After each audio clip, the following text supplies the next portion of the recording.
Good morning, students.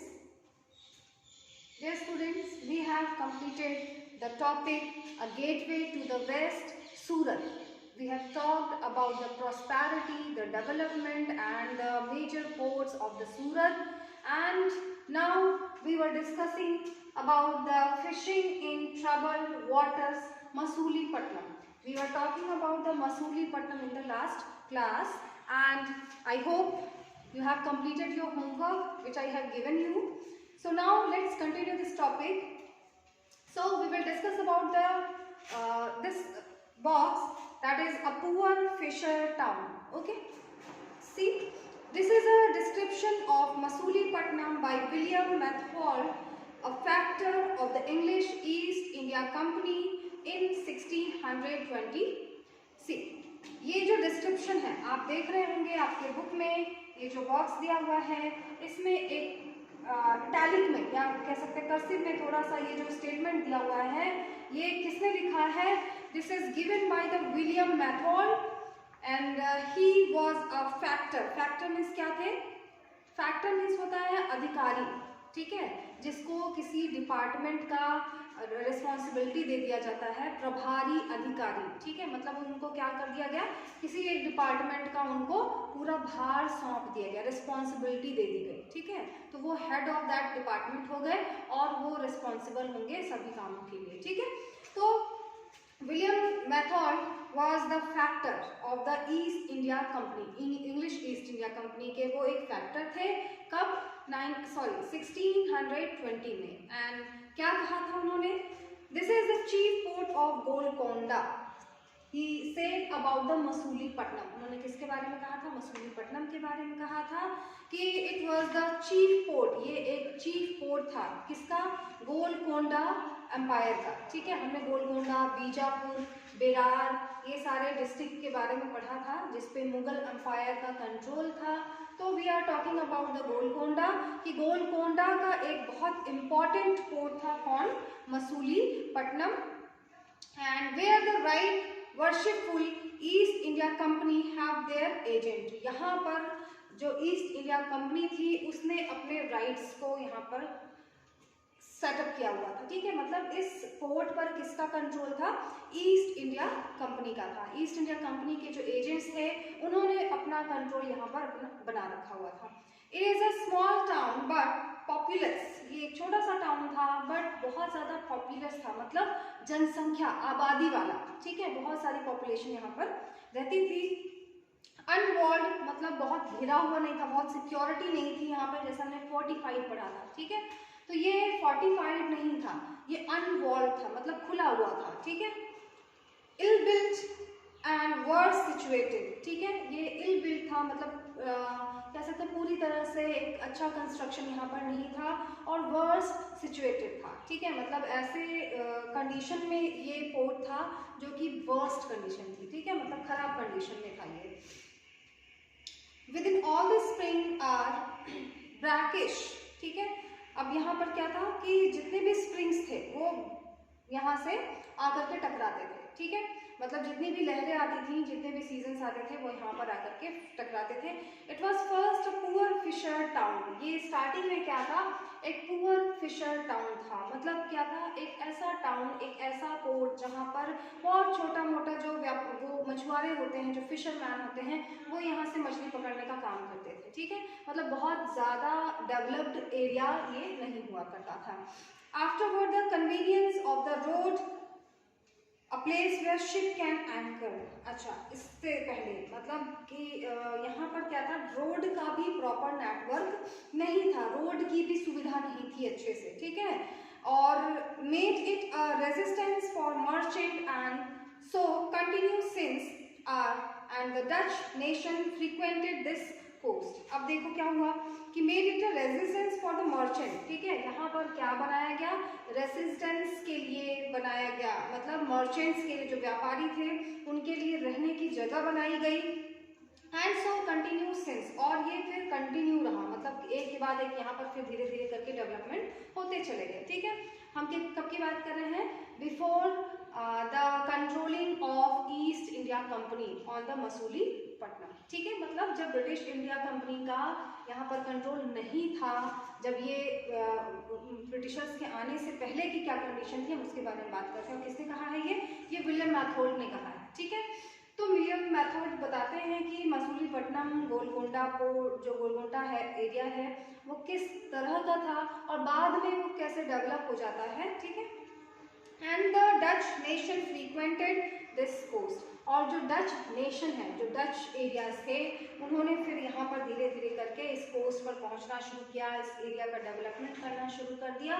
सो धीरे धीरे क्या करके हो गया, ये जो मसूलीपट्टनम पोर्ट है वो डेवलप होने लगा। The Qutub shahi ruler of Golconda imposed royal monopolies. अब देखिए, कुतुब शाही रूलर, ठीक है, गोलकोंडा के, मैंने आपको बताया था गोलकोंडा में कौन रूल कर रहे थे, जो मुगल रूलर्स थे, मुगल एम्पायर रूल कर रहा था। तो गोलकोंडा के कुतुब शाही जो रूलर थे, उन्होंने इम्पोज किया, क्या इम्पोज किया, रॉयल मोनोपोलीज इम्पोज किया। मतलब क्या है कि सिर्फ जो राजा है, जो शाही है, वही जो मुगल्स हैं वही क्या कर सकते थे, यहाँ से ट्रेड कर सकते थे। इस पोर्ट से कौन ट्रेड कर पाएगा, सिर्फ मुगल एम्पायर के जो रूलर्स हैं वही पोर्ट यहाँ से ट्रेड कर पाएंगे।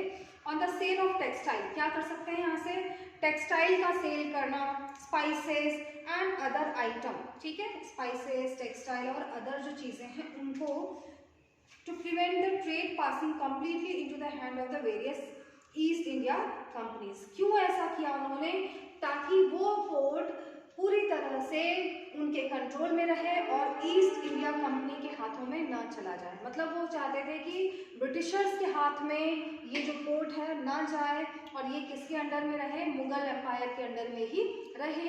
इसीलिए उन्होंने रूलर मोनोपोली यहाँ पर सेटअप कर दी कि सिर्फ और सिर्फ यहाँ से ट्रेड कौन कर पाएगा। सो जो मुस्लिम रूलर्स थे, यानी कि जो मुगल रूलर्स थे, कुतुब शाही, वो ही यहाँ से ट्रेड कर सकते थे। ठीक है, fierce competition among various trading group, और फिर क्या होने लगा, धीरे धीरे करके बहुत सारे ग्रुप्स में ट्रेडिंग कंपटीशन क्रिएट हो गया। मतलब इस पोर्ट से ट्रेड करने के लिए different ruler, different kingdom, different जो कंट्रीज हैं उनके बीच में कंपटीशन क्रिएट हो गया कि कौन यहाँ से ट्रेड करेगा। ठीक है, the Golconda nobles, Persian merchant, Telugu, Komati, Chettiars and European traders. अब देखो किन के बीच में कंपटीशन क्रिएट हो रहा है, तो गोलकोंडा के जो नोबल्स थे, ठीक है, जो नोबल पीपल थे, उनके बीच में पर्शियन के मर्चेंट, तेलुगु, कोमत्ती, ये भी एक ट्रेडिंग ग्रुप है जो हम लोगों ने पढ़ा था, गिल्ड्स पढ़े थे। ठीक है, तो तेलुगु के कोमत्ती, चेतीस हमने पढ़ा था, चेटियार जो थे, ठीक है, तो चेतीस एंड यूरोपियन ट्रेडर्स, इन सभी के बीच में कंपटीशन हो रहा था यहाँ से ट्रेड करने के लिए। ठीक है, made the city populace and prosperous, और इसी कंपटीशन की वजह से क्या हुआ, ये मसूलीपट्टनम जो पोर्ट था, जो सिटी थी, वो धीरे धीरे करके क्या हुई, बहुत पॉपुलस होती चली गई। मतलब यहाँ पर जनसंख्या बढ़ती चली गई, आबादी बढ़ती चली गई एंड प्रॉस्पेरिटी भी बढ़ती चली गई, यानी कि ये एरिया क्या बन गया, प्रॉस्पेरस बन गया। As the Mughal began to extend their power to Golconda, जैसे जैसे मुगल्स ने अपनी पावर को एक्सटेंड किया गोलकोंडा में, देयर रिप्रेजेंटेटिव, जो इनका रिप्रेजेंटेटिव था, जो गवर्नर था, कौन था, मीर जुमला। ठीक है, who was also a merchant. Mir जुमला एक तो इनका अधिकारी भी था मुगल्स का, और साथ साथ ये एक मर्चेंट भी था, एक व्यापारी भी था। began to play of the Dutch and the English against each other। अब इसने क्या करना शुरू कर दिया, प्ले, खेलना शुरू कर दिया, जैसे कहते हैं ना चाल चलना। ठीक है, तो इसने चाल चलनी शुरू कर दी, किसके बीच में, इसने डच और इंग्लिश के बीच में लड़ाई करवानी शुरू कर दी, ताकि ये दोनों आपस में लड़ते रहे और ट्रेड का फायदा हमें सीधे सीधे मिलते रहे। सो इन 1686 to 1687 Mughal emperor Aurangzeb annexed Golconda. Mughal emperor Aurangzeb ने गोलकोंडा को अपने एम्पायर में मिला लिया। ठीक है, तो क्या हो रहा था कि जब डच और ब्रिटिश आपस में लड़ रहे थे, इंग्लिश जो थे आपस में लड़ाई कर रहे थे, उसी मौके का फायदा उठा करके औरंगजेब हुआ द मुगल एम्परर, उसने गोलकोंडा को अपने एम्पायर में इंक्लूड कर लिया, शामिल कर लिया, मिला लिया। और इससे उसको क्या फायदा हुआ कि वो इस पोर्ट पे अपना कंट्रोल कर सकता था। ठीक है, This caused the European companies to look for alternative. अब इसकी वजह से क्या हुआ, अब क्योंकि जिस पोर्ट के लिए ये आपस में लड़ रहे थे, अब उस पोर्ट पर तो मुगल एम्पायर का कंट्रोल हो गया। अब उसकी वजह से अब जो जो यूरोपियन कंपनीज थी उनको कुछ अल्टरनेटिव ढूंढना था। मतलब क्या है कि वो अब ऐसे पोर्ट को ढूंढ रहे थे जहां से वो ट्रेड को कर सके। ठीक है, it was a part of new policy of the English East India company. अब उन्होंने क्या बनाई, एक नई पॉलिसी, मतलब कह सकते हैं कि ये उनकी एक नई पॉलिसी का ही एक पार्ट था। That it was not enough if a port had connected with the production centre the hinterland. इन्होंने क्या किया कि अब उन्होंने ऐसा पोर्ट ढूंढा जो सिर्फ पोर्ट ही नहीं हो बल्कि वहां से वो कंट्री के अंदर भी अपना कंट्रोल जमा सके। मतलब वो सिर्फ आप पोर्ट पर ही कैप्चर नहीं करना चाहते थे, वो कंट्री के इनर पार्ट में, अंदर के जो पार्ट है वहां से भी अपना वो कनेक्शन बनाना चाहते थे, जोड़ना चाहते थे।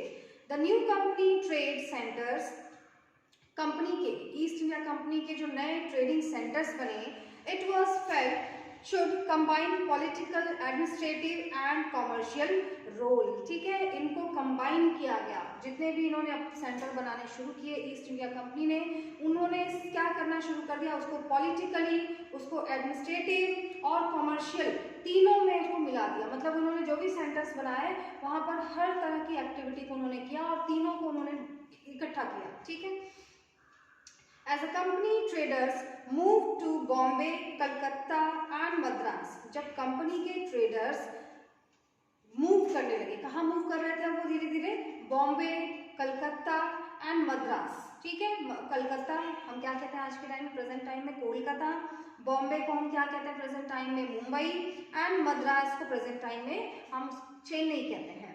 Masulipatnam lost both its merchant and prosperity. अब क्योंकि ब्रिटिशर्स ने क्या किया था, उन्होंने बॉम्बे, मद्रास एंड कोलकाता यानी कि कलकत्ता पे कंट्रोल करना शुरू कर दिया था। उन्होंने अपने ट्रेड को एक्सपेंड करना शुरू कर दिया था, स्प्रेड करना शुरू कर दिया था, और उसी के इफेक्ट से क्या हुआ, ये जो मसूलीपट्टनम जो कि उस समय बहुत प्रॉस्पेरस बन चुका था, जिस पर कैप्चर करने के लिए डिफरेंट यूरोपियन कंट्रीज लड़ाई कर रही थी आपस में, वो अब धीरे धीरे डिक्लाइन होने शुरू हो जाता है, वहां की प्रॉस्पेरिटी धीरे धीरे करके खत्म होने लगती है। In the course of 18th century, कब की बात हो रही है, 18th सेंचुरी की बात हो रही है, यानी कि during 18th century Masulipatnam lost both its merchant and prosperity. Masulipatnam ने अपने मर्चेंट्स और प्रॉस्पेरिटी दोनों को खो दिया। Being today nothing more than a dilapidated little town, और अब आज के डेट में सिर्फ ये एक छोटा टाउन बन के रह चुका है और कुछ भी नहीं। ठीक है, इसकी इम्पोर्टेंस बस एक टाउन के रूप में रह चुकी है, और ये बहुत मेजर जो एक कॉमर्शियल सेंटर था, ट्रेड सेंटर था, पोर्ट सेंटर था, ये अब वैसा कुछ भी नहीं रहा, ये एक नॉर्मल सिटी के रूप में डेवलप होकर के ही रह गया। ठीक है, now new towns and traders. Our next topic is new towns and traders। नए टाउन्स और ट्रेडर्स के बारे में पढ़ने वाले हैं। In the 16th and 17th centuries, European countries were searching for spices and textiles।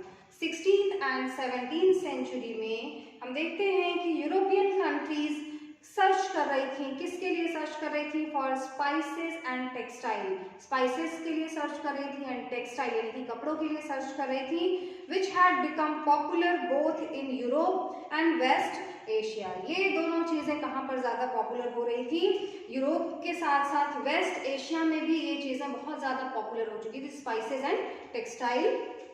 The English, Dutch and French formed East India companies in order to expand their commercial activities in the East।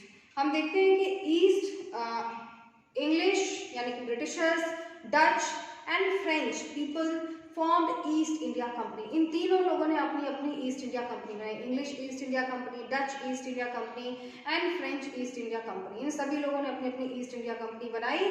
किस लिए बनाई? They want to expand their commercial activities. वो अपनी commercial activities को expand करना चाहते थे, explore करना चाहते थे। कहाँ पर?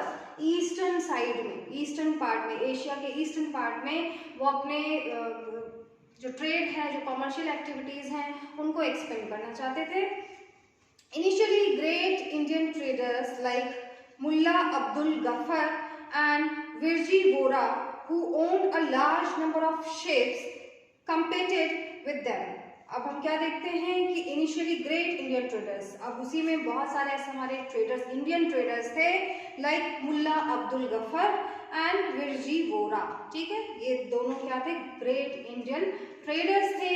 who owned a large number of ships, उन्होंने बहुत सारी शिप्स खरीदी। ठीक है, competed with them, ताकि वो ईस्ट इंडिया कंपनीज, जो English East India company, French and Dutch East India companies थी, उनके साथ कंपटीशन कर सके, compete कर सके। However, the European companies used their naval power, लेकिन जो यूरोपियन कंट्रीज थी उन्होंने अपनी नेवल पावर, यानी कि जो नौसेना बोलते हैं ना, नेवी को, तो नौसेना की जो अपनी पावर, नेवी की जो पावर है, उसको उन्होंने यूज किया to gain the control of the sea trade, ताकि वो सी ट्रेड पर, यानी कि समुद्री ट्रेड पर अपना कंट्रोल कर सकें। एंड फोर्स इंडियन ट्रेडर्स, और इंडियन ट्रेडर्स को फोर्स कर सकें to work as their agent, ताकि वो उनके एज अ एजेंट काम करें, उनके अंडर काम करें, ना कि उनके साथ काम करें या उनसे ऊपर काम करें। तो यूरोपियन ट्रेडर्स क्या चाहते थे कि जो इंडियन ट्रेडर्स हैं वो सिर्फ और सिर्फ उनके लिए काम करें, उनके अंडर काम करें, ना कि उनसे कंपटीशन करें। ठीक है, Ultimately, the English emerged as the most successful commercial and political power in the subcontinent.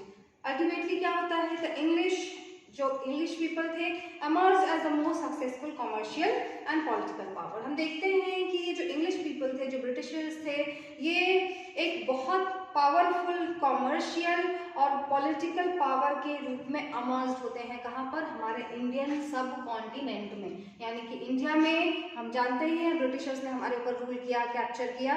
तो ये जो ब्रिटिशर्स थे, जो इंग्लिश थे, इन्होंने इंडियन सब कॉन्टिनेंट पर एक बहुत सक्सेसफुल कॉमर्शियल और पॉलिटिकल पावर को स्टैब्लिश कर दिया। ठीक है, The spurt in demand for good like textile led to a great expansion। अब हम देखते हैं क्या कि गुड्स की डिमांड सिर्फ यूरोप में ही नहीं, ऑल ओवर द वर्ल्ड हो रही थी, सभी जगहों पे गुड्स टेक्सटाइल की डिमांड हो रही थी। सो इसकी वजह से great expansion of the craft of spinning, और उसी में हम देखते हैं कि जो स्पिनिंग के क्राफ्ट है उसमें नए नए एक्सपेंशन हो रहा है, मतलब उसका भी विस्तार हो रहा है। कपड़े बनाने की जो भी टेक्निक्स थे, कपड़े बनाने की जो भी मशीनरीज थी, उनका बहुत ज़्यादा इनोवेशन, एक्सपेंशन चल रहा है। क्यों? क्योंकि कपड़ों की डिमांड इतनी आ रही है ना।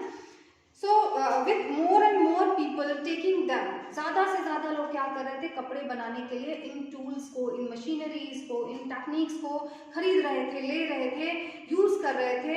Indian textile design become increasingly refined. Indian textile design क्या हो रही थी? इंक्रीज हो रहे थे। ठीक है, मतलब और ज़्यादा इम्प्रूव हो रहे थे, क्वालिटी इम्प्रूव हो रही थी, बनाने का तरीका इम्प्रूव हो रहा था। However, this period also saw the decline of the independence of craft persons। फिर भी हम क्या देखते हैं कि इस पीरियड में 17th और 18th सेंचुरी में also saw the decline, हम डिक्लाइन देखते हैं। किसका डिक्लाइन देख रहे हैं? Of the independence of craft person. जो क्राफ्ट पर्सन्स हैं, जो इंडिपेंडेंट काम कर रहे थे, जो फ्री होकर के अपना काम कर रहे थे, वो धीरे धीरे खत्म हो रहे हैं। क्यों खत्म हो रहे हैं? क्योंकि आपको मैं ऑलरेडी बता चुकी हूँ, जो यूरोपियन टेक्सटाइल्स थे, जो यूरोप में बन करके जो टेक्सटाइल्स आ रहे थे, they were cheap and good quality, having good quality. तो जो इंडिया के लोग थे वो ज़्यादा प्रेफर कर रहे थे यूरोपियन क्लॉथ्स को खरीदना, ना कि इंडियन क्लॉथ्स को खरीदना। They now begin to work on a system of advanced, which mean that they had to weave clothes which was already promised to European agent। अच्छा, सेकेंड रीजन क्या था? एक तो सबसे पहली चीज थी कि मार्केट में डिमांड कम हो गई थी। क्यों डिमांड कम हो गई थी? अभी मैंने बताया कि यूरोपियन गुड्स मार्केट में भर चुके थे और यूरोपियन गुड्स की क्वालिटी इंडियन हैंडमेड गुड्स से बेटर थी, हैंडमेड क्लोथ्स से बेटर थी, इस वजह से उनके क्लोथ्स की उतनी ज़्यादा सेलिंग नहीं हो रही थी। फर्स्ट रीज़न, ठीक है। सेकेंड रीज़न क्या था कि अब एक सिस्टम डेवलप हो चुका था जिसमें ये जो वीवर्स थे वो जो ब्रिटिश ट्रेडर थे उनके साथ डील कर चुके थे, उनको वो अपने कपड़े बनाते थे और उनको ट्रांसफर कर देते थे। मतलब क्या है कि बना करके वो खुद मार्केट में नहीं सेल कर रहे हैं, अब वो यूरोपियन ट्रेडर्स को दे रहे हैं और यूरोपियन ट्रेडर्स उस पर अपना नाम लगा करके, ईस्ट इंडिया कंपनी का नाम लगा करके वो सेल कर दे रहे हैं। तो इससे क्या हो रहा है कि जो इंडिपेंडेंट क्राफ्ट पर्सन्स थे, जो फ्री होकर के काम कर रहे थे, अब वो फ्री नहीं रहे, वो धीरे धीरे करके बनते चले गए, ठीक है, ब्रिटिशर्स के अंडर चले गए, ठीक है। Weavers no longer had the liberty of selling their own clothes. Weavers को अब इसकी फ्रीडम नहीं थी, इसकी आज़ादी नहीं थी कि वो अपने बनाए हुए कपड़ों को खुद सेल कर सके, and they had to produce the design supplied to them by the company agent. अब उनको क्या डिजाइन प्रोड्यूस करनी पड़ती थी, जो कंपनी, उस कंपनी के एजेंट उनसे कहते थे, जैसा कपड़ा वो कहते थे तो वैसा ही इनको प्रोड्यूस करना होता था। तो उनकी जो एक इंडिपेंडेंस आइडेंटिटी थी या इंडिपेंडेंट उनका जो वर्क था वो अब खत्म हो रहा था। वो धीरे धीरे ब्रिटिशर्स के अंडर में जा रहे थे, काम कर रहे थे, बिकॉज उनकी अर्निंग कम हो चुकी थी, ठीक है। वो मजबूर थे, दे वर फोर्स्ड, बहुत ज़्यादा मजबूर हो चुके थे कि ब्रिटिशर्स के अंडर उनको काम करना पड़े। अगर नहीं काम करते तो वो जो थोड़ा बहुत उनकी इनकम हो रही थी वो भी बंद हो जाती है, ठीक है। So that's all, we will complete we will stop this topic here, and you will find out the more causes of the decline of the independent craft persons of the India के जो independent craft persons थे उनके decline के और कौन कौन से causes थे, जो मैंने आपको 2 कॉजेज बताया इनके अलावा, ठीक है। This is your homework, I hope आप लोग कर लेंगे और करेंगे ही। थैंक यू बेटा।